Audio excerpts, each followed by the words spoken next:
وإذ قال إبراهيم رب اجعل هذا البلد آمنا واجنبني আসসালামু আলাইকুম ওয়া রাহমাতুল্লাহ। এই যে আবু সাইদ ভাইকে একদিন আগে শহীদ করে দিয়েছে রংপুরে, যেই পুলিশ তাকে গুলি করেছে ইউনুস আলী, তার স্ত্রী আজকে তাকে ডিভোর্স দিয়ে তালাক দিয়ে দিয়েছে। আলহামদুলিল্লাহ কল। তার স্ত্রী বলতেছে তুমি কেন গুলি করলে নিরপরাধ মানুষের উপরে? তার মানে আল্লাহ তাআলা শিক্ষা দিচ্ছে ওয়া মাকারু ওয়া মাকারাল্লাহ ওয়াল্লাহু খায়রুল মাকিরিন। তারাও ষড়যন্ত্র করে, আল্লাহর কৌশল অবলম্বন করে। কার কৌশল বিজয়ী হবে? তুমি যে স্ত্রী সন্তানের ভালোর জন্য হুকুম তুমি পালন করে গুলি করেছো, তোমার স্ত্রী তোমাকে ডিভোর্স দিয়েছে, তালাক দিয়েছে। আল্লাহ তাআলা প্রমাণ করলো ওমা আরাদা আন যিকরি ফাইন্না লাহু মাঈশাতান দনকা। যারা কোরআনের বিরুদ্ধে দাঁড়ায়, মাজলুমদের বিরুদ্ধে দাঁড়ায়, এরা কোটি টাকা অর্জন করে লাভ হবে না, এদের পরিবারে আল্লাহ কোনো শান্তি রাখবে না। আজকে অন্যায় মতে চলতেছেন, ভাই বইয়ের ক্যান্সার হবে, না হলে ছেলের ক্যান্সার হবে, না হলে আপনার মেয়ে চারটে প্রেম করে ছেঁকা খেয়ে সুইসাইড করে মরবে। আল্লাহর কোরআনের ওয়াদা অন্যায় যারা করে এদের কোনো শান্তি থাকে না।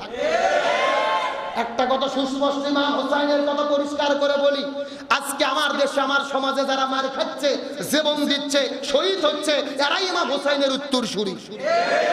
আর যারা জুলুম করতেছে এরাই এজিদের উত্তরসূরি। এখন আপনাদেরকে সিদ্ধান্ত নিতে হবে, আপনারা কি ইমাম হোসাইনের পক্ষে থাকবেন নাকি এজিদের পক্ষে থাকবেন? এই সিদ্ধান্ত আপনাদের। ইমানদারদের পক্ষে কে সাহায্য করে? এই আবু সাইদ ভাইকে শহীদ করা হয়েছে, একে কেউ চিনত না, আজকে তামাম পৃথিবী চেনে। রংপুরে একটা রাস্তার নাম করা হয়েছে আবু সাইদ চত্বর। আলহামদুলিল্লাহ কর। এমনকি রোকেয়া বিশ্ববিদ্যালয়ের গেটের নাম করা হয়েছে আবু সাইদ গেট। তার মানে বোঝা যাচ্ছে যে দিনের জন্য হকের পক্ষে থেকে জীবন দেয় তার সম্মানকে কে বৃদ্ধি করে? আল্লাহর কোরআন বলেছে ওয়ালা তাকুলু লিমান ইউকতালু ফি সাবিলিল্লাহি আমওয়াত বাল আহইয়াউ ওয়ালাকিন লা তাশউরুন। যারা দিনের জন্য, হকের জন্য, সত্য পথে থাকে জীবন দেয়, এদেরকে তোমরা মৃত বলো না, বরং এরা জীবিত। এই যে আল্লাহর প্রমাণ কেমনে জীবিত হলো? ও শহীদ হয়েছে, কিন্তু ওর নাম রাস্তায় রাস্তায় লেখা, চত্বর লেখা। আমি বিশ্বাস করি সমাজ হয়, রোকেয়া বিশ্ববিদ্যালয়ের নাম রোকেয়া থাকবে না। আল্লাহর মতো সময়ের পরিবর্তন হলে রোকেয়া বিশ্ববিদ্যালয়ের নাম আবু সাইদ বিশ্ববিদ্যালয় হবে ইনশাআল্লাহ। যুগে যুগে ইমানদারদেরকে সম্মানিত করেছে আল্লাহ। আমাদের ইমানের পক্ষে থাকার তৌফিক দিক, বলেন আমিন। তাহলে হযরত ইব্রাহিম আলাইহিস সালামের জন্য অগ্নিকুণ্ড কারবালা, আর মুসা নবীর জন্য লোহিত সাগর কারবালা, ইউসুফ নবীর জন্য জেলখানা কারবালা। আমার প্রিয় বন্ধুগণ, মুসলমান ভাইরা গভীর মনোযোগ। আমি আপনাদের আর বেশি কথা বলবো না, একটা মেসেজ আপনাদেরকে দেওয়ার পরে বিদায় নিয়ে চলে যাওয়ার চেষ্টা করব। কথাগুলো সুন্দর করে বোঝার চেষ্টা করবেন। আমাদের নবীজি দিনের দাওয়াত দেওয়ার কারণে ওই তায়েফের ময়দানে যখন চলে গেল, নবীজি দিনের দাওয়াত দেওয়ার কারণে আমাদের নবীজিকে তায়েফের ময়দানে পাথর মারা শুরু করে দিলেন। ওই কাফেরের বাচ্চা নবীজিকে পাথর মারা শুরু করেছে। নবীজি পাথরের আঘাত খাইতে খাইতে মাটির মধ্যে পড়ে গেছে। কিছুক্ষণ পরে নবীজির আবার হুঁশ হয়েছে, তার আবার নবীজিকে পাথর মারা শুরু করেছে। নবীজি পাথরের আঘাত খাইতে খাইতে মাটির মধ্যে পড়ে গেছে। নবীজির শরীরের মধ্যে থেকে একটা ফোঁটা রক্ত বের হয়েছে। আল্লাহর কুদরতি মনের মধ্যে বড় কষ্ট লেগে গেছে। আল্লাহ তাআলা ডাক দিয়ে বলে, জিবরাইল রে, আর তোমাকে সিদরাতুল মুনতাহাতে থাকা যাবে না। নবীর শরীরের মধ্যে থেকে একটা ফোঁটা রক্ত বের হয়েছে রে, ওই রক্তটা জমিনের মধ্যে পড়তে দেওয়া যাবে না। তার কারণ হলো নবীজির শরীরে রক্ত যদি জমিনের মধ্যে পড়ে, ওই জমিনের ভেতরে সাথে সাথে ভূমিকম্প শুরু হয়ে যাবে। আমি নবী না চিনিলাম, কি ভুল করিলাম। আমি নবী না চিনিলাম, কি ভুল করিলাম। ভস্মে ঢালিলাম ঘি, মানুষ হইয়া জন্ম লইয়া মানুষের করিলাম কি। আমি মানুষ হইয়া জন্ম লইয়া মানুষের করিলাম কি। সবাই দরুদ শরীফ পড়েন আল্লাহুম্মা।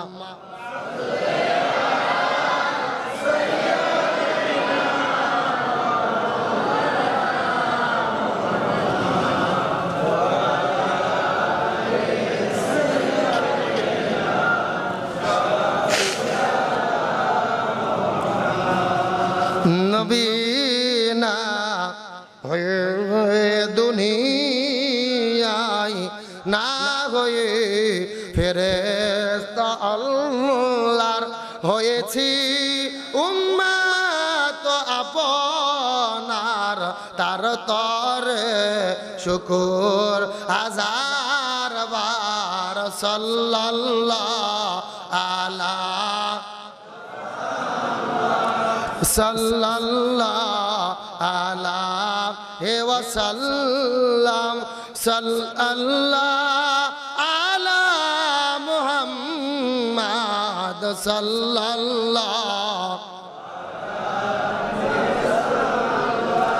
আমার প্রিয় বন্ধুগণ, মুসলমান ভাইরা গভীর মনোযোগ। আল্লাহ তাআলা জিবরাইলকে ডাক দিয়ে বলে, নবীর শরীরের মধ্য থেকে একটা ফোঁটা রক্ত বের হয়েছে, ওই রক্তটা জমিনের মধ্যে পড়তে দেওয়া যাবে না রে। নবীজির শরীরে রক্ত যদি জমিনের মধ্যে পড়ে যায়, ওই জমিনের মধ্যে সঙ্গে সঙ্গে ভূমিকম্প শুরু হবে। এই কথা বলার পর হযরত জিবরাইল আলাইহিস সালাম চোখের পলকে তায়েফের ময়দানে যাওয়ার পরে আস্তে করে নবীজির নিচে রহমতের ডানা বিছায়া দিল। আবার নবীজির হুঁশ ফিরে গেল, আবার নবীজিকে পাথর মারা শুরু করলো। তার মানে বোঝা গেল ওই তায়েফের ময়দানটা ছিল আমার নবীজির জন্য। আরো জোরে বলেন, আমার নবী 1 নয় 2 নয় 3.5 বছর জেলের মধ্যে বন্দী ছিলেন। কয় বছর? আমার নবীজির জীবনী খুলে দেখি, শিবি আবু তালিব নামক জেলখানার মধ্যে আমার নবীজি 3.5 বছর পর্যন্ত বন্দী ছিলেন। এই দুনিয়ার ভেতরে এমন কোন জেলখানা নাই যে জেলখানা দিনে অন্তত 1 2 বার খাবার দেওয়া হয় না, কিন্তু আমার নবীজিকে এমন একটা জেলে বন্দী করে রাখা হয়েছে, দিনের পরে দিন যায়, মাসের পরে মাস যায়, তারপরে খাবার দেয় না। আমার নবী সাহাবীরা রে খাবার না পেয়ে ওই গাছের পাতাগুলো ছিঁড়ে ছিঁড়ে খেয়েছে। আমার বন্ধুগণ, মুসলমান ভাইরা গভীর মনোযোগ। তাহলে চিৎকার করে বলেন তো দেখি, আমার নবীজিকে 3.5 বছর পর্যন্ত জেলের মধ্যে বন্দী করে রাখলো, আমার নবীজি কি চোর ছিল? ডাকাত ছিল? নারী ধর্ষণ করেছিল? তাহলে কেন নবীজিকে জেলের মধ্যে বন্দী করে রাখা হলো? কালেমার দাওয়াত দেওয়ার কারণে, হক কথা বলার কারণে, দিন প্রতিষ্ঠার কথা বলার কারণে আমার নবীজি 3.5 বছর জেলে বন্দী ছিল। আর এখান থেকে বোঝা গেল, এই বাংলার জমিনে আপনি যদি ইমানদার মুসলমান দাবি করেন, হকের পক্ষে থাকেন, কোরআনের কথা বলেন, ইমানের কথা বলেন, আর জমিনে দিন প্রতিষ্ঠার কথা বলেন, আমাদের নবীর মতো মাঝে মধ্যে আপনাদের কেউ জেলে যাওয়া লাগতে পারে। জেলখানাটাই ছিল। আরো জোরে বলে, তাহলে আজকেও যদি বাংলাদেশ আমরা হক কথা বলি, দিন প্রতিষ্ঠার কথা বলি, ইসলামী আন্দোলনের কর্মী হই, ইমানের পথে চলতে যাই, মাঝে মধ্যে এই দেশের ভেতরে ওই জেলখানাও আমাদের জন্য কারবালা হতে পারে। আমার কথা কি পরিষ্কার না ভেজাল আছে? তাহলে কারবালা শুধু ফুরাত নদীর তীরে নয়। আজকে আপনিও হক কথা বলেন, সত্য কথা বলেন, রাস্তায় যাই আল্লাহর তাকবীর দেন, আপনার জন্য সাত মাথা আর মাটি ঢেলেও কারবালা হতে পারে। আজকে কারবালা ওয়াজ শুনতে খুবই ভালো লাগে, হুজুর ইমাম হোসেনের ওয়াজ করেন, কিন্তু বর্তমানে কারবালা কি চলতেছে এটা আমাদের জানার দরকার আছে না নাই? আর বর্তমানে হোসাইন কারা, ইয়াজিদ কারা, এটা জানার দরকার আছে না নাই?